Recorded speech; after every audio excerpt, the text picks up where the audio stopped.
अस्सलामु अलैकुम। ये है उर्दू एक्शन टेल्स। आप सबसे गुजारिश है कि मेरी इस वीडियो को लाइक और शेयर करें और मेरे चैनल को सब्सक्राइब करें। ये है ख्वाजा हसन निज़ामी की किताब बेगमात के आंसू, जिसमें 1857 गदर की कहानियाँ लिखी हैं और मुग़लिया शहज़ादों और शहज़ादियों के दर्दनाक और सच्चे अहवाल लिखे हैं।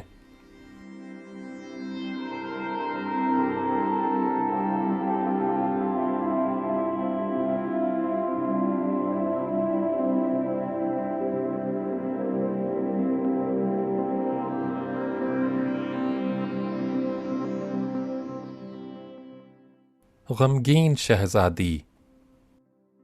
शहज़ादी का मौजूदा घर। उस घर की कच्ची दीवारें थीं जिनका एक हिस्सा इसी बरसात में गिर गया है और ख़राब हो गया है। दरवाज़े पर टाट का एक फटा हुआ पर्दा लटका हुआ था। मैंने आवाज़ दी तो नौकरानी बुढ़िया बाहर आई और शहज़ादी साहिबा ने मुझे अंदर बुला लिया। उस मकान का सहन बहुत छोटा है। 2 चारपाइयाँ मुश्किल से आती होंगी। लान भी इतना मुख्तसर है कि 2 चारपाइयों की भी गुंजाइश नहीं मालूम होती। दालान के शुमाल में एक छोटी सी कोठड़ी भी है। जब मैं अंदर गया, शहज़ादी साहिबा बोरिए पर बैठी थीं।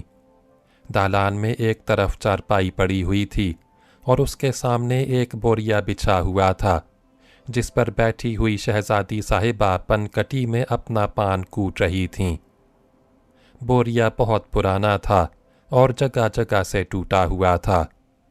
पैबंद लगी हुई एक सफ़ेद चादर भी चारपाई पर बिछी हुई थी।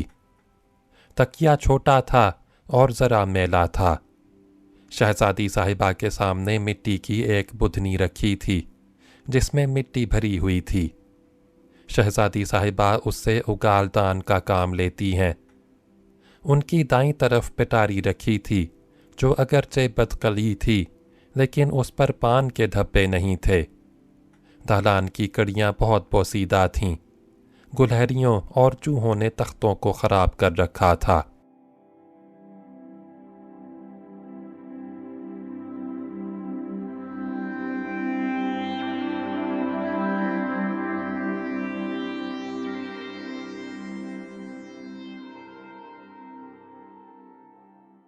शहज़ादी साहिबा का हुलिया।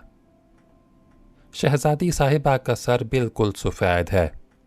पलकें और भवें भी सफ़ेद हो गई हैं। जवानी में उनका कद लंबा होगा, इस वास्ते अब बहुत झुक गई हैं। उनका लिबास सुथरा था, लेकिन हर कपड़े में कई कई पैबंद लगे हुए थे।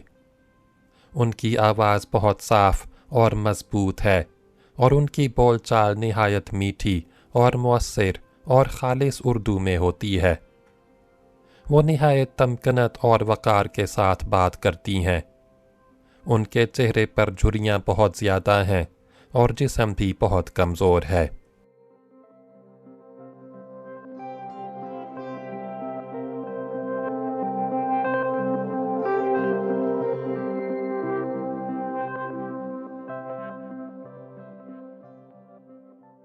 बातचीत। जब मैं उनके सामने गया तो आदाब अर्ज़ है कहा। बोलीं, जीते रहो।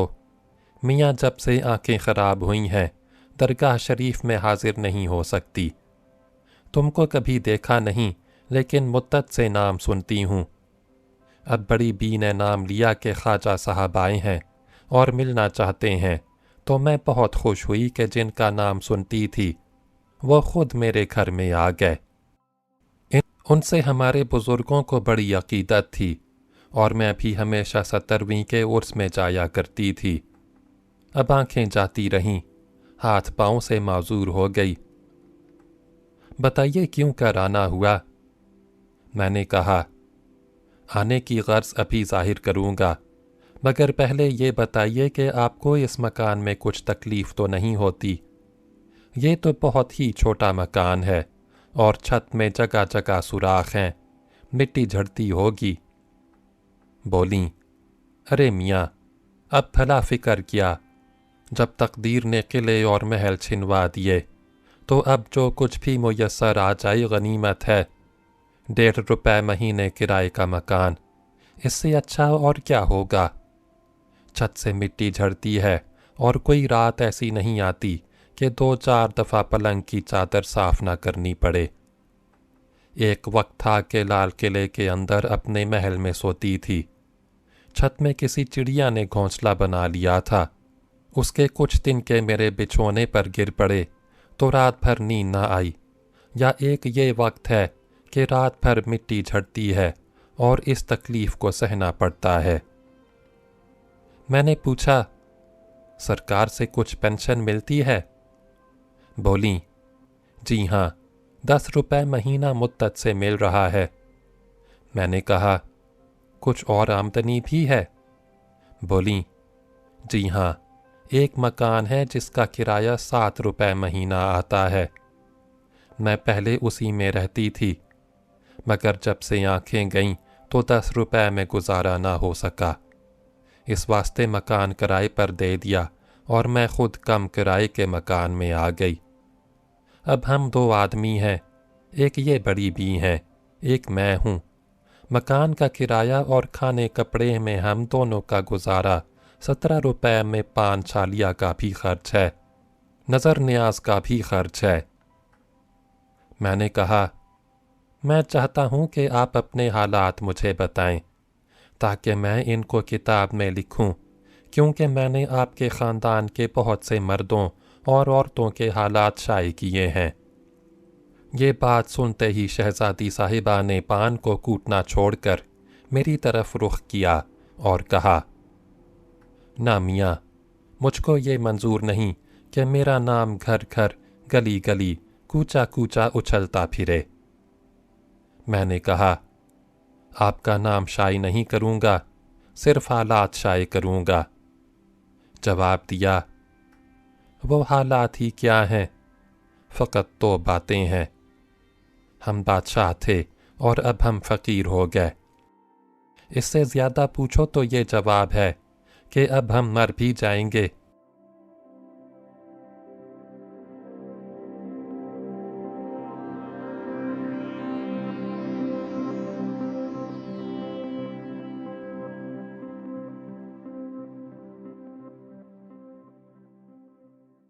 सरगुज़श्त। मैंने कहा, तो अपने हालात बता दीजिए, मैं नाम और पता शाये नहीं करूँगा। शहज़ादी साहिबा को इस कदर गुस्सा आ गया था कि वो बहुत देर चुप की बैठी रहीं और पिटारी अपने करीब सिरका कर मेरे लिए एक पान का टुकड़ा बनाया और ठंडा सांस लेकर बोली, मियाँ गदर में मेरी उम्र 10-11 साल की थी।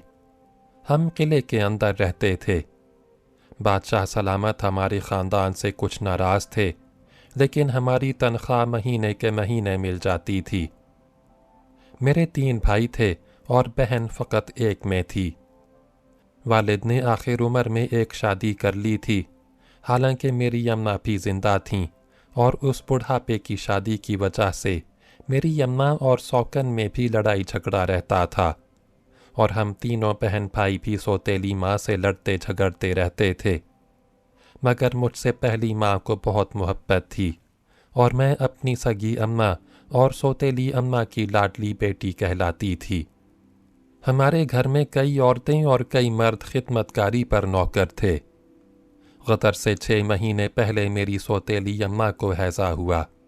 वो मर गईं और मेरे 2 भाई भी उसी ज़माने में हैज़े से मर गए। और जब गदर हुआ तो हम सिर्फ 2 बहन भाई और एक अब्बा हज़रत और एक अम्मा हज़रत मौजूद थे। बादशाह सलामत किले से निकलकर हुमायूं के मकबरे में चले गए और भी सब किले के रहने वाले बाहर निकल गए और किला खाली हो गया, मगर हमारा मकान किले की इमारतों से ज़रा अलग था और बहुत मजबूत था। इसलिए अब्बा हज़रत राज़ी नहीं हुए और उन्होंने कहा, बाहर जाएंगे तो वहाँ भी मरेंगे और बाहर का मरना बड़ी बेगैरती का मरना होगा, इस वास्ते यहीं घर में रहो। जो खुदा को मंजूर होगा इसी घर में हो जाएगा। बादशाह सलामत के जाने के बाद 2 दिन तक हमारे घर में कोई नहीं आया। बाहर के नौकर और घर की मामाएं सब भाग गए थे। हमने घर के दरवाजे बंद कर लिए थे। डेवड़ी में 3-4 दरवाजे थे और मोटी मोटी कुंडियां, भारी भारी कबाड़ उनमें लगे हुए थे। तीसरे दिन मकान के बाहर घोड़ों की टापों और बहुत से आदमियों के बोलने की आवाज़ें आईं और किसी ने दरवाजे तोड़ने शुरू किए। मेरे भाई की उम्र 16 बरस की थी। अब्बा हज़रत और अम्मा हज़रत ने फ़ौरन वज़ू किया और भाई से कहा, मियाँ उठो, तुम भी वज़ू करो, मरने का वक्त आ गया। ये बात सुनकर मेरा दिल दहल गया और मैं अम्मा हज़रत को जाकर लिपट गई। वो रोने लगीं और मुझको प्यार किया और कहा, घबराओ नहीं, अल्लाह मददगार है, शायद वो कोई सूरत जान बचाने की निकाल दे। इसके बाद उन सब ने वज़ू किया और फ़ौरन हम सब ने मुसल्ले बिछाकर और सजदे में सर झुकाकर अल्लाह मियाँ से दुआएं मांगनी शुरू कीं। दरवाज़े तोड़ने की आवाज़ें बराबर आ रही थीं। हम सब सजदे ही में थे कि 10-12 गोरे और 10-12 सिख बंदूकें लिए, जिन पर संगीनें चढ़ी हुई थीं, घर के अंदर आ गए। अब्बा हज़रत और भाई सजदे से फ़ौरन उठ खड़े हो गए। अम्मा हज़रत ने मुझको गोद में लेकर चादर से मुंह छुपा लिया। एक सिख ने अब्बा हज़रत से पूछा, तुम कौन हो और यहाँ क्यों बैठे हो?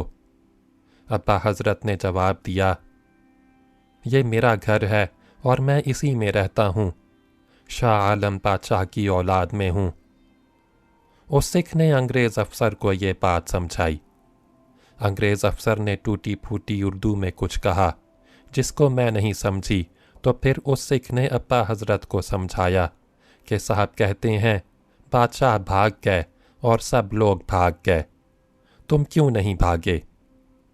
अब्बा हज़रत ने कहा, बादशाह हमसे कुछ नाराज़ थे, इस वास्ते ना वो हमें अपने साथ ले गए ना हम उनके साथ गए, और हमने सिपाहियों के बलवे में भी कुछ हिस्सा नहीं लिया, और हमें यकीन था कि अंग्रेज़ सरकार बेगुनाह आदमियों को नहीं सताती। हम बेगुनाह थे, इस वास्ते हम नहीं भागेंगे। अंग्रेज़ अफसर ने कहा, तुमको पहाड़ी पर चलना होगा, हम तहकीकात करेंगे, अगर तुम बेगुनाह मालूम हुए तो तुमको जान की अमान मिलेगी। अब्बा हज़रत ने कहा, मेरे साथ मेरी बीवी है और एक छोटी बच्ची है और यहाँ कोई सवारी नहीं है, और इन औरतों को पैदल चलने की आदत नहीं है। अंग्रेज़ अफसर ने जवाब दिया, इस लड़ाई के वक्त हम तुम्हारे लिए सवारी का इंतज़ाम नहीं कर सकते। अगर तुम यहाँ ठहरे रहोगे तो डर है कि दूसरे सिपाही यहाँ आएंगे और बेखबरी में तुमको मार डालेंगे। इस वास्ते तुमको जल्दी यहाँ से रवाना होना चाहिए। हम 2 सिपाही तुम्हारे साथ करेंगे। अगर रास्ते में कोई सवारी मिल जाएगी तो तुम्हारी औरत और तुम्हारी लड़की उसमें बैठ जाएंगी, नहीं तो इन सब को पैदल चलना होगा। मजबूरन अब्बा हज़रत तैयार हुए और उन्होंने कुछ कीमती ज़ेवरात और जवाहिरात अपने साथ लेकर बाकी सारा सामान घर में छोड़ दिया और फ़ौज वालों के साथ घर से बाहर निकले। अम्मा हज़रत हमेशा बीमार रहती थीं और बहुत कमज़ोर थीं। मुझको भाई ने गोद में उठा लिया और अब्बा हज़रत ने अम्मा का हाथ पकड़ लिया और हमने अपने भरे पूरे घर को हसरत के साथ एक नज़र उठाकर देखा कि फिर हम कभी यहाँ नहीं आएंगे, और ऐसा ही हुआ कि हम फिर कभी वहाँ नहीं गए। जब हम घर से निकले तो वो अंग्रेज़ और सिख घोड़ों पर सवार हो गए और 2 सिख सवारों को हमारे साथ पहाड़ी की तरफ भेज दिया और वो खुद किसी और तरफ घोड़े दौड़ा कर चले गए।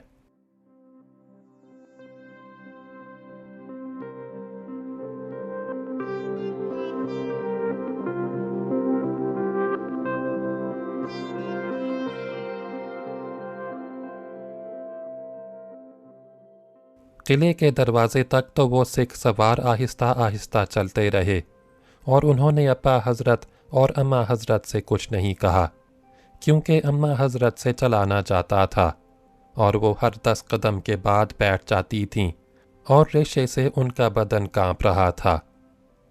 جب اماں حضرت بیٹھ جاتیں تو وہ سکھ سوار بھی ٹھہر جاتے، لیکن جب ہم قلعے کے دروازے کے باہر پہنچ گئے تو ان سواروں نے سخت کلامی شروع کی اور کہا، اس طرح تو شام ہو جائے گی، تم جلدی جلدی کیوں نہیں چلتے؟ والد نے نرمی سے جواب دیا کہ بھائی تم دیکھ رہے ہو کہ میرے ساتھ ایک بیمار اور کمزور عورت ہے جو ساری عمر کبھی پیدل نہیں چلی۔ ہم شرارت اور سرکشی سے ایسا نہیں کرتے، عورت اور بچے کی وجہ سے مجبور ہیں۔ سوار یہ سن کر خاموش ہو گئے، مگر میرے بھائی کے منہ سے بے اختیار یہ بات نکلی کہ تم ہمارے ملک کے ہو، تم کو رحم نہیں آتا۔ اس پر ایک سکھ نے کہا کہ ہم کیا کریں، حاکم کا حکم ہے۔ بھائی نے کہا، حاکم نے یہ نہیں کہا کہ ہم پر ایسی سختی کرنا۔ سکھ سوار نے جواب دیا، ہم نے کون سی سختی کی، لیکن اب سختی کرنی پڑے گی، تم لوگ جان کر چلنے میں دیر لگاتے ہو۔ یہ کہہ کر ایک سوار ہمارے پیچھے آ گیا اور ایک آگے ہو گیا۔ اماں حضرت گھوڑے کو اپنے پیچھے دیکھ کر گھبرا گئیں۔ ان کو اختلاج کا مرض تھا اور یکا یک اختلاج کا دورہ شروع ہو گیا اور وہ نڈھال ہو کر گر پڑیں اور ان کے منہ سے بے اختیار ہائے ہائے نکلنی شروع ہوئی۔ سکھ سوار یہ حالت چپ چاپ کھڑا دیکھتا رہا اور کچھ دیر کے بعد اس نے ابا حضرت سے کہا، میں پیدل چلتا ہوں، تم اس بیمار عورت کو لے کر گھوڑے پر سوار ہو جاؤ۔ آخر ابا حضرت نے اماں حضرت کو گود میں اٹھا لیا اور گھوڑے پر سوار ہو کر چلے اور وہ بیچارہ سکھ سوار پہاڑی تک پیدل گیا اور میں بھائی کی گود میں پہاڑی پر پہنچی۔ پہاڑی پر انگریزوں کی فوج چاروں طرف ٹھہری ہوئی تھی۔ ہم کو بھی ایک طرف خیمے میں ٹھہرا دیا گیا اور ان سکھ سواروں نے فوجی لانگری سے روٹی لا کر دی اور وہ رات ہم نے اسی خیمے میں گزاری۔ دوسرے دن صبح فوج کے جرنیل نے ہم سب کو اپنے سامنے بلایا۔ دلی کا کوئی مخبر اس انگریز کے پاس کھڑا تھا۔ اس سے پوچھا کہ تم ان کو جانتے ہو؟ اس مخبر نے کہا، ہاں میں جانتا ہوں، یہ بادشاہ کے خاندان سے ہیں، اور جب لال قلعے کے اندر انگریز مردوں اور عورتوں اور بچوں کا قتل کیا گیا تو اس شخص نے ان کے قتل کرانے میں بڑا حصہ لیا تھا۔ یہ سن کر جرنیل نے ابا حضرت کی طرف بہت غصے کی نظر سے دیکھا۔ ابا حضرت نے جواب دیا کہ یہ شخص جھوٹ کہتا ہے، یہ پہلے میرے ہاں نوکر تھا اور چوری کے الزام میں نے اس کو ایک دفعہ بہت پٹوایا تھا اور نوکری سے موقوف کر دیا تھا، اس واسطے دشمنی سے یہ ایسا کہتا ہے۔ آپ اس سے اتنا پوچھئے کہ بہادر شاہ بادشاہ کتنے سال سے مجھ سے ناراض تھے اور میرا سلام کتنے عرصے سے بند تھا۔ مخبر نے جواب دیا، یہ ٹھیک ہے کہ میں ان کے ہاں نوکر تھا، مگر یہ غلط ہے کہ مجھے چوری کے الزام میں انہوں نے پٹوایا تھا۔ میں نے خود ان کی نوکری چھوڑ دی تھی کیونکہ یہ تنخواہ کم دیتے تھے، اور یہ بھی ٹھیک ہے کہ بادشاہ ان سے ناراض تھے، لیکن جب غدر ہوا تو انہوں نے بادشاہ کو خوش کرنے کے لیے ان کے پاس آنا جانا شروع کیا، اور جس دن انگریز قتل کیے گئے تو یہ اور ان کا لڑکا دونوں بہت کوشش کر رہے تھے اور ان لوگوں سے حجت بازی کرتے تھے جو انگریز بچوں اور عورتوں کے خلاف رائے دے رہے تھے کہ یہ بات اسلامی تعلیم کے خلاف ہے۔ اس وقت ان دونوں نے یہ کہا کہ سانپ کو مارنا اور اس کے بچوں کو چھوڑ دینا عقل مندوں کا کام نہیں ہے، اور محض انہی دونوں کے کہنے سے ان بچوں اور عورتوں کو قتل کیا گیا۔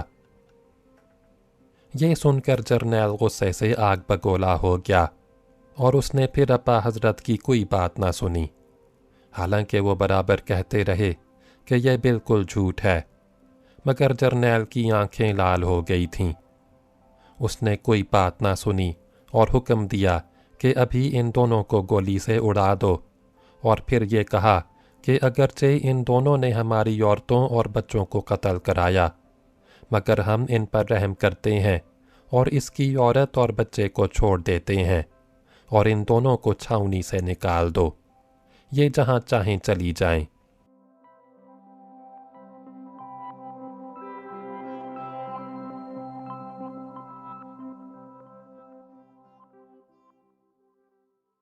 قتل کا وقت۔ سپاہی گورے اور دیسی آگے بڑھے اور انہوں نے بھائی اور ابا حضرت کے ہاتھ پکڑ کر کمر کے پیچھے باندھے۔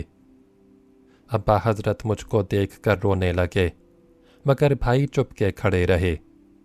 اماں حضرت نے ایک چیخ ماری اور وہ بے ہوش ہو کر گر پڑیں۔ میں دوڑی کہ ابا حضرت کو چمٹ جاؤں، مگر ایک سپاہی نے مجھ کو زور سے دھکا دیا اور میں اماں حضرت کے اوپر گر پڑی، اور میں نے دیکھا کہ ابا حضرت اور بھائی کو سپاہی کھینچتے ہوئے دور لے گئے، اور ان کے سامنے 5-6 سپاہی بندوقیں لے کر کھڑے ہوئے، اور ان کے پاس جرنیل بھی کھڑا ہو گیا، اور اس نے کچھ زور زور سے باتیں کیں جن کو میں سمجھ نہیں سکی۔ اس کے بعد سپاہیوں کو اشارہ کیا، اور سپاہیوں نے بندوقیں اپنی چھاتی پر رکھیں، اور بندوقوں کا منہ ابا حضرت اور بھائی کی طرف کیا۔ اس وقت ابا حضرت کی آواز آئی اور انہوں نے میرا نام پکارا اور کہا، لو بیٹی، اللہ بیلی، ہم دنیا سے جاتے ہیں۔ اور بھائی کی آواز آئی، اماں، اماں، مجھ سے تمہاری تنہائی دیکھی نہیں جاتی، سلام، میں مرتا ہوں۔ بندوقوں کی آواز آئی اور بہت سا دھواں نکلا۔ میں نے دیکھا بھائی اور ابا جان خاک میں لوٹ رہے ہیں۔ میں رو رہی تھی اور میرا دل ڈر کے مارے بیٹھا جاتا تھا۔ اماں کو ذرا ہوش آیا اور میں نے ان سے کہا، بھائی کو اور ابا کو مار ڈالا، دیکھو وہ خاک میں تڑپ رہے ہیں۔ اماں جان کے سینے سے خون ابل رہا ہے۔ اب میرے بھائی اور ابا مجھ سے بچھڑ گئے، اب وہ مجھ سے کبھی نہیں ملیں گے۔ ابا نے تو مجھے پکارا بھی تھا اور بھائی نے تم کو پکارا تھا۔ اچھی اماں، اب کیا ہوگا؟ کیا یہ ہم کو بھی مار ڈالیں گے؟ کیا یہ ہم کو قیدی بنا لیں گے؟ اماں دونوں ہاتھوں کو ٹیک کر سہارے سے اٹھیں اور انہوں نے بھائی کی اور ابا حضرت کی لاشوں کو غور سے دیکھا۔ ان کا تڑپنا بند ہو گیا تھا اور بے تاب ہو کر کہا، میرا بیٹا، میرا لال، میری 16 برس کی محنت، میری زندگی کا آخری سہارا، میرا دلہا مجھ سے چھن گیا، میں مٹ گئی، میرا اس دنیا میں کچھ نہیں رہا۔ میں دنیا میں آئی تھی، یا اللہ یہ خواب ہے یا سچ مجھ پر مصیبت آئی ہے۔ میرا سرتاج ہی خاک میں مل گیا، وہ بھی جوان بیٹے کے پاس خون میں نہایا ہوا پڑا ہے۔ اے مخبر، خدا تجھ کو غارت کرے، تو نے بالکل جھوٹ بولا۔ یہ دونوں تو غدر کی شروعات سے آخر تک گھر سے بھی نہیں نکلے۔ ارے تو نے کس دن کا بدلہ لیا؟ مجھ بیمار دکھیا پر بھی تجھ کو رحم نہ آیا۔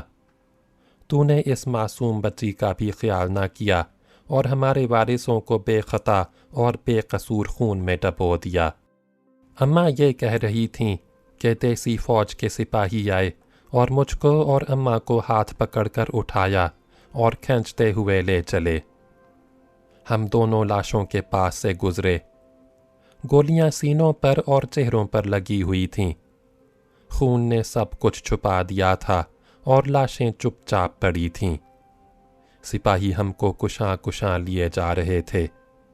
نہ اماں چل سکتی تھیں، نہ میں چل سکتی تھی، مگر وہ بکریوں کی طرح ہم کو کھینچے لیے جا رہے تھے۔ پہاڑی کے پتھروں سے ہمارے پاؤں لہو لہان ہو گئے تھے، اور میں نہیں کہہ سکتی کہ دنیا میں جیسی تکلیف اس وقت ہمیں تھی، ایسی تکلیف اور بھی کسی کو پیش آ سکتی ہے۔ فوجی چھاؤنی سے باہر لا کر سپاہیوں نے ہم کو چھوڑ دیا۔ اماں بالکل بے ہوش پڑی تھیں اور میں ان کے پاس بیٹھی رو رہی تھی۔ تھوڑی دیر میں ایک گھسیارا گھاس کی گٹھڑی لیے ہوئے وہاں سے گزرا اور میرے پاس آیا और उसने गठड़ी सर से उतार कर अम्मा को देखा और कहा, ये औरत तो मर गई। वो हिंदू था। मुझको वहाँ छोड़कर छावनी में गया और वहाँ से 2-3 मुसलमान घिसियारों को लाया और उन सब ने कहा, ये औरत मर गई। उन्होंने मेरे और मेरी अम्मा के हाथों से और गले से जेवर उतार लिए और कहा कि जब इनके मर्द मारे गए तो इनके पास से बहुत से जवाहिरात निकले और वो सब सरकारी ख़जाने में गए, मगर ये हमारा हक़ है। इसके बाद उन्होंने गड्ढा खोद कर अम्मा को दबा दिया और 2 आदमी मुझको उठाकर अजमेरी दरवाज़े की तरफ लाए और यहाँ छोड़कर चले गए। मैं अकेली बैठी रो रही थी कि खानम के बाज़ार के मुसलमान सुनार अपनी औरतों को लिए वहाँ आए जो कुतुब साहब जा रहे थे। वो मुझको भी अपने साथ कुतुब साहब ले गए। और जब शहर में अमन चैन हो गया और वो मुसलमान सुनार भी दिल्ली में वापस आए तो मुझको मेरे रिश्ते के चंद शहजादों के हवाले कर दिया और मैं उन्हीं के पास रहकर बड़ी हुई और उन्हीं में मेरी शादी हुई और शादी के बाद ही मेरी पेंशन हो गई। खुदा ने मुझे कई बच्चे दिए मगर कोई जिंदा ना रहा, यहाँ तक कि शौहर का भी इंतकाल हो गया और अब 4 साल से आंखें भी जाती रहीं। सुन लिया मियाँ, मुझ दुखिया गमज़दा की ये कहानी है। मेरे रोंग रोंग से हाय की आवाज़ें आती हैं। मैंने इस दुनिया में बस 10 बरस की उम्र तक ऐश देखा और 70 बरस मुसीबतें उठाईं। अब कब्र में पाँव लटकाए बैठी हूँ। आज मरी, कल दूसरा दिन। ये बड़ी बी बेचारी मिल गई हैं। बाज़ार से ज़रूरत की चीज़ें ख़रीद लाती हैं और रात दिन पास बैठी रहती हैं और हम दोनों आखिरी उम्र के ये गमगीन दिल मिलजुल कर जिस तरह होता है गुजार रहे हैं।